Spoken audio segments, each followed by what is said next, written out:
in the green herb. What's going on, everyone? It's the Niskel. Welcome back to Resident Evil 4. Verdugo is no more. We don't have to worry about Salazar's right hand. So, now where are we? That is the question of the day. We went down an elevator and went down into a cave from the looks of it. Let's see if the merchant has anything. Doesn't look like anything new, but he does have upgrades. I want to sell everything that I can, which is not much, because we haven't finished the crown. The butterfly lamp is still missing that blue eye. Get it eventually, hopefully. And I don't have enough money, I just realized. So why don't we remedy that? We got two options. We can either go forward with the story, or there's something else. But I want you to take a look at the area that we are in. And this memo actually shows us where exactly we are. So Salazar's the one that released Las Plagas. And I guess Sadler eventually came in and said, hey, that's a nice parasite you got there. I want it. This is the excavation point of Las Plagas. Ooh, very nice. So it all connects. We were in Salazar's castle, and we have come down to the excavation area.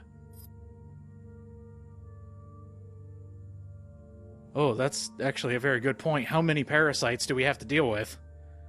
We're gonna have to, wipe this city off the map. Not exactly a city, more like a village. We need to wipe this entire castle, village, and anywhere else off the map. It's been known to happen in Resident Evil games. Let's go for another shooting gallery, alright! As per usual, we're gonna be hitting up sniping, but there actually is something new here. We've gotten pretty far, and that means a new backdrop. Check that out. Yeah, look at that. We got Salazar's castle. This one does have a few select Easter eggs, but let's take a look at Game C. Game C, they're still not going to raise the difficulty too much, but don't be fooled. This is when they're going to start throwing Ashleys out of nowhere and get in the way of your shot.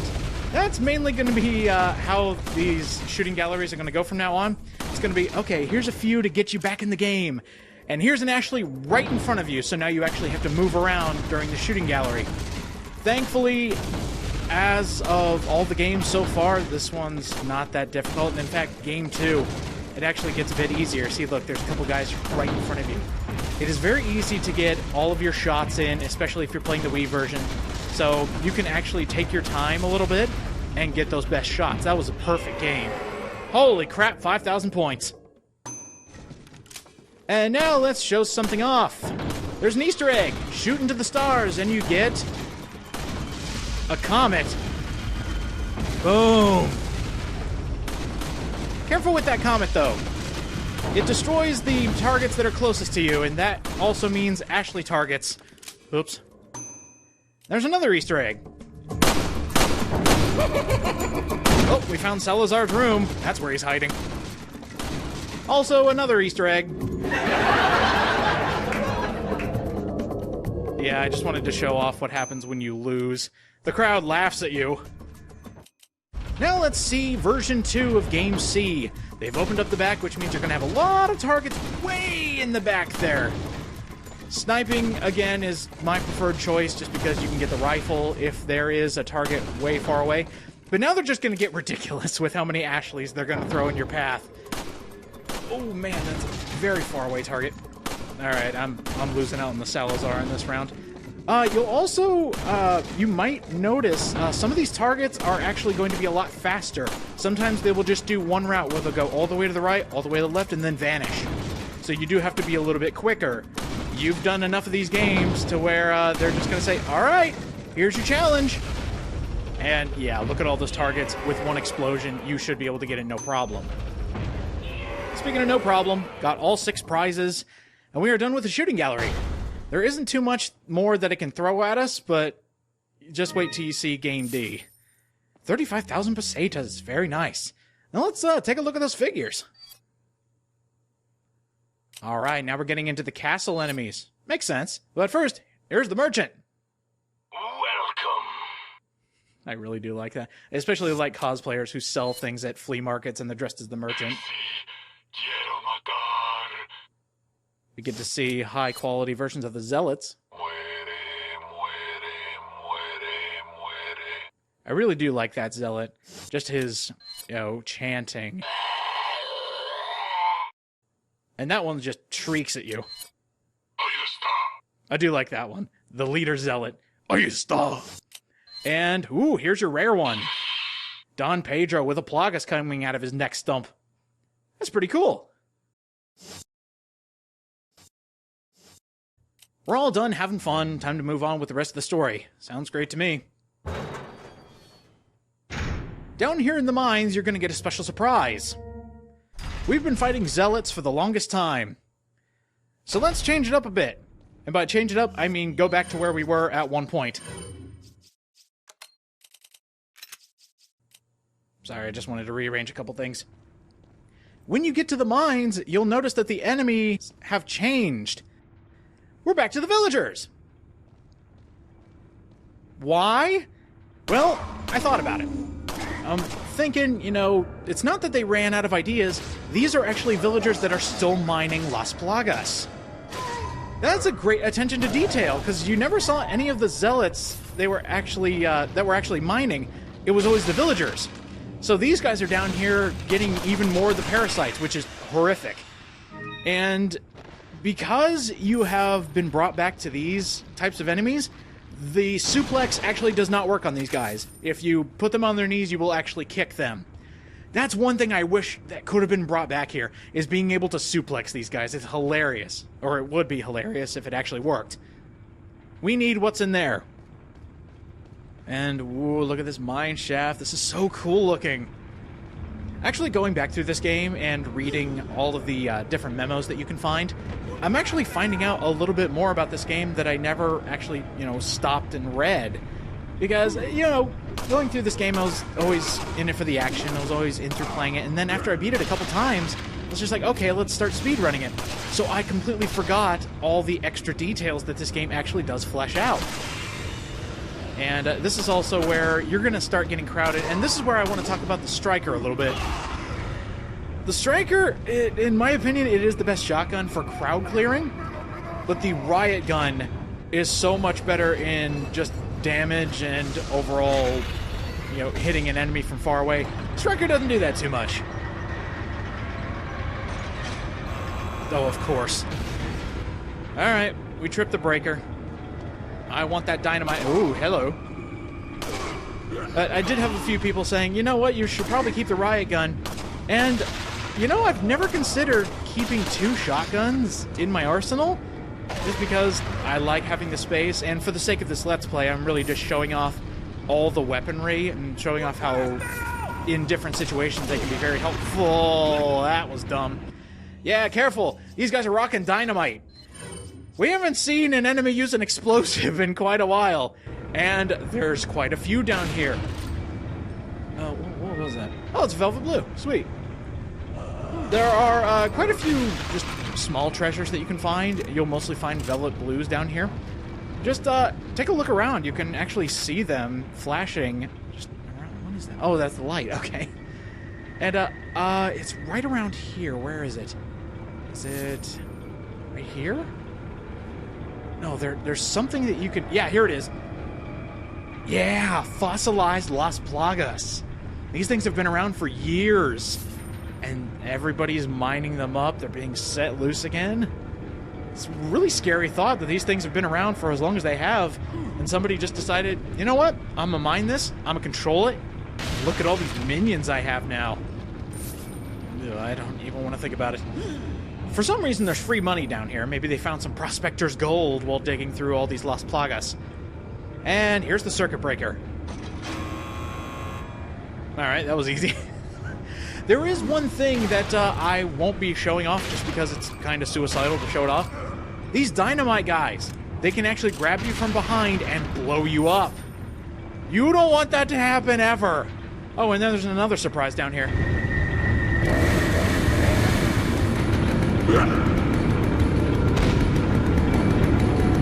Just when you thought you'd escape from them. After you're coming back and trying to get that breaker going again, a chainsaw man comes down to say hi. But thankfully at this point you should have the Striker, which is extremely powerful, especially against these guys. I wouldn't say this is in an increase in difficulty. I would say hey, you remember these guys? You remember how tough they were? Let's see how stronger you've got. With the weaponry that you can get by this point, coming down and finding these guys, they're nothing. They are cannon fodder at this point. Whoops, forgot to actually flip the switch. So mainly they're just going to be throwing guys at you in droves, just saying, all right, you got this fancy new weaponry, now use it. And I really like that. It really shows how far you've come when you just have that starting pistol, that shotgun you found in that house. Not anymore. You've got an arsenal, and it's powerful, and so is Leon. So you're able to take out a lot more dudes a lot more quickly. Here's the dynamite. Let's blow this rock. It's the only thing in our way. And those guys, I feel kind of bad for them. They've been trapped up there for God knows how long. Or maybe there's a separate path and I just don't know about it. Fire in the hole. And it actually knocked out that guy. Normally those guys wait Normally those guys wait patiently for that rock to blow up and then they come after you. But that guy was just close enough to where he got hit in the blast. We don't have too much here. I really like these barrels. Free Magnum ammo. That doesn't come around too often. Hey, we had a mine shaft, so how about a lava room? And this one actually makes sense. You could see this as kind of a refinery. Okay. Or a foundry, not a refinery. What am I thinking of? There are a few goodies around here. You want to pick those up first. You notice this is a huge arena. You notice this giant pit here in the middle? Well, hello.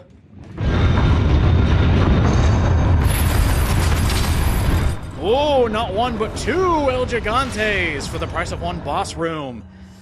These guys are a little tougher. You know how I said they're bringing enemies back to see how much you've improved?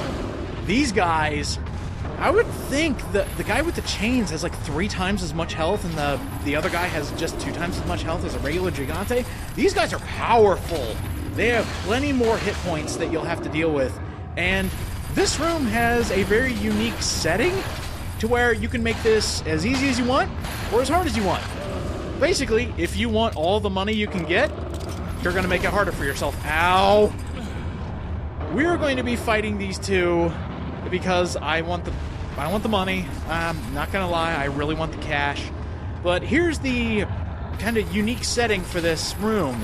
Notice this? Oh, careful. You can actually slide down this, and there's a lever here. I'm not going to be using it, but I will show what happens if you do use that lever. I think I should take out the less armored one, this guy right here. It always feels like this guy is the weaker of the two, just because he doesn't have that extra leather and armor and the ball gag. What does this guy have? Oh, no, he doesn't. He just has a harness or something like that, so maybe somebody was meant to control him at one point. If you've got a Magnum, they gave you I'm gonna get kicked. Oh, this sucks. Yep. Alright, you win.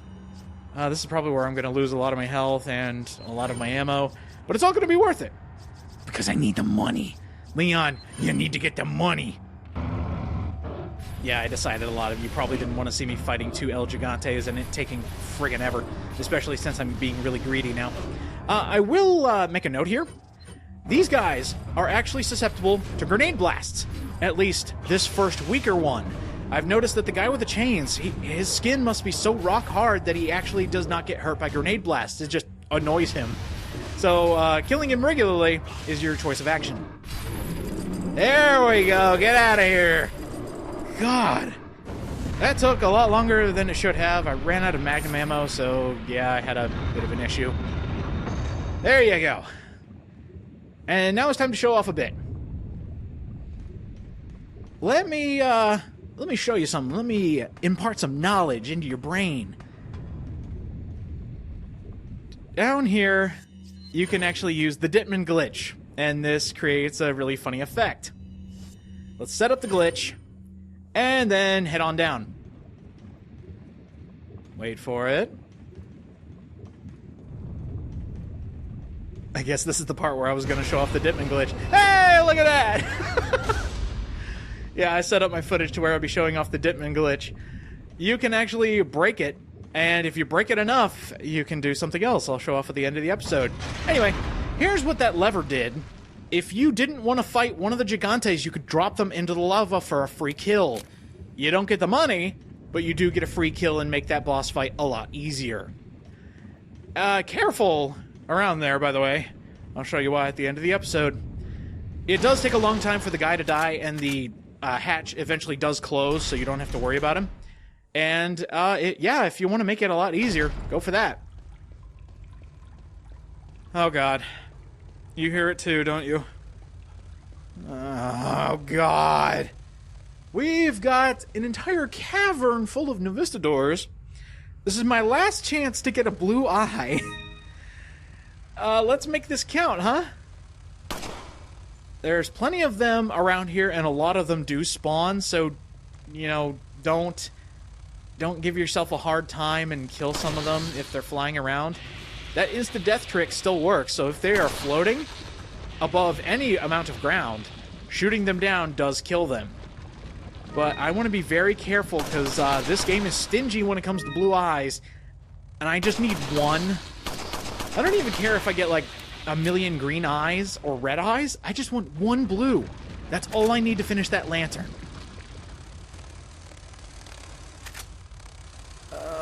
Oh, he's right next to me. Ha-ha, sucker! Yeah, look at that. Point blank, and he just crumbles over and dies. Plenty of ammo, and there's a lot more buzzing around. As soon as you come out more into the open like this, they will find you. Novistadors will always hone in on where you are. Don't think that after you stop hearing the flying and the fluttering that they're gone, because more do show up. And by the way, the Striker, amazing weapon against these guys. It almost seems like it's tailor-made for the Novistadors. Just, it has a range that is only known to these mother buggers. You can shoot them out of the air from basically anywhere. Oh, God. Alright, you win. You have multiple dimensions, and I'm just here on the oh, stop! Come on. These guys aren't hard. There we go. I have noticed in this room that the Novistadors really prefer to fly in here. I don't know why. Maybe it's because they have a lot more... Oh, God! They have a lot more open space, so they don't have to, you know, creep out of manholes or anything like that. Give me a blue eye. Damn you, bug. Give me one. No, I don't need handgun ammo. There's actually a situation where, during my practice playthrough, every time I killed one of these guys, it would give me rifle ammo. And I wasn't even using the rifle. There we are. Press a button and more spawn. So many more have spawned, and they will show up right at the door. This is why I like the Striker. This is a good way to do some crowd control, shoot them out of the sky. That was a brilliant shot. I really love how that happened. Green. TMP. Not exactly using that, but I'll take it. Green. Give me a blue. Give me blue. Come on, you know you want to. Green. Maybe I shouldn't have said anything. Come on. I was just kidding about the green eyes. At least give me a red so I know you're just fucking with me. There's another green. Alright. You're not messing with me. You're just being really stingy. Well, I can deal with that. Come on. You and me, Novistadors. Let's go another round. You will have a blue. Please. If not, I can make more of you spawn. Oh, God, another red. I am running out of, you know, enemies to fight. I kind of want to get this before I'm done here. Otherwise, I'm going to have to reload a save, and that kind of sucks.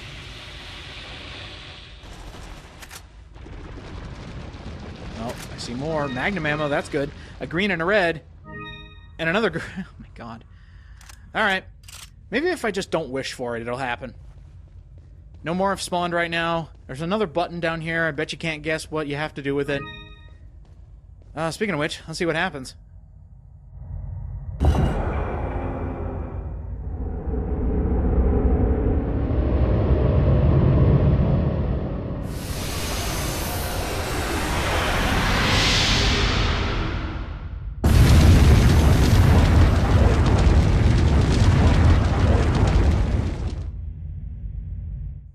makes perfect sense. Sure. Let's create an arena where the Novistadors can fly around, as they do, and let's make it to where nobody can advance, including your own mining staff, unless they press 2 switches and melt the friggin' door. This is another instance of, gameplay-wise, it makes perfect sense. Story-wise, it makes absolutely no sense. Give me a blue eye! Come on! I just need one. Green. Shotgun, red. Oh, I'm running out. This is the last of the Novistadors. Green, green. Give me a blue! Yes! Alright! There's my blue eye! I don't even care about the rest of these guys. I can kill them, I can leave them. Probably kill them, because I'll take that ammo, thank you. And, of course, more free money. And I bet you anything this is the last of the blue eyes I will ever see. There's a few buzzers over there. I doubt I'm gonna get anything from them. What? Oh, okay. And up. There we are. I think that's it. Maybe there's one flying around. Hey, there's a red orb over here. Don't forget it. Nope. That's all. We have melted through a door. Let's push a switch, and this part, also from a story standpoint, makes no sense. Crusher traps! Who set these up? Who did it? Who would dare set up crusher traps behind a door that you can't even get through? Seems a bit like overkill. By the way, if you think you have to be quick here, you don't. Just stand right here. Okay, now you have to be quick. There we go. And now, there's 3 of these things. Ain't no way you're gonna make it. So, pull this.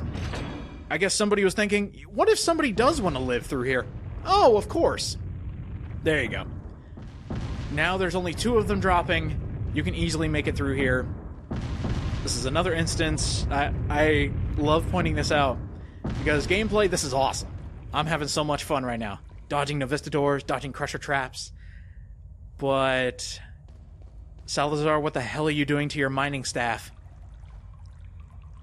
There's nothing else around here. Speaking of Salazar... Yeah, the Royal Insignia!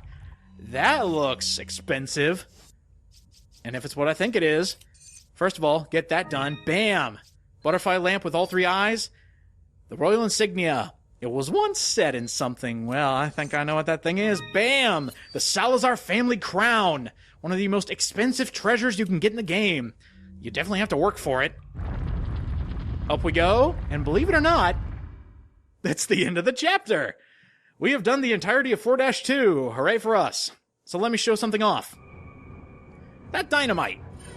Not as deadly as you might think it is. It blew up a rock, but if it blows you up, well, it's not fatal. It's the equivalent of them throwing a dynamite at you. Another thing, speaking of that rock, you don't have to get the dynamite. If you've got money to burn, grab a rocket launcher. Boom, done. You've skipped this entire segment. You don't even have to fight the chainsaw guy. Another thing I want to show off is the Ditman glitch. I've already shown this part off, where you can make the little glider there. You can make it go all the way down and lose track of Leon. But what happens if you go all the way around and do it again before it has a chance to get back up here? You've broken the game. Yep, you just clip through the wall and you can skip this entire segment. This is the most broken chapter in my opinion. You can skip through so many things. Albeit the rocket blowing up the boulder or just clipping through this wall. The Gigantes will never spawn unless you get too close out there because the trigger is out there on the main floor. But if you just come back here, you can get these barrels. You can come back here and see that the door will forever remain closed. It'll never open. And you've just skipped the 2 El Gigante fight. Congrats to you. But speaking of those 2 El Gigantes, be careful when you're up here and you barely have any health, because if they knock you off, you die. Oh, that's it's not a good way to go, especially when that Gigante backed up and stepped on my corpse. How dare. Another thing is, be very careful. This right here, it's for you to use. So, why not just drop a Gigante in there? Perfect for decreasing this boss fight by 1/2. There he goes! He's swimming around. He's, in pure agony right now. Ha! Loser. Stupid, dumb idiot. I mean, I'm out here and safe. Wait! Oh, that's a cheap shot. But a brilliant one at that. Next time on Resident Evil 4, we're going to take on Chapter 4-3. See you guys next time.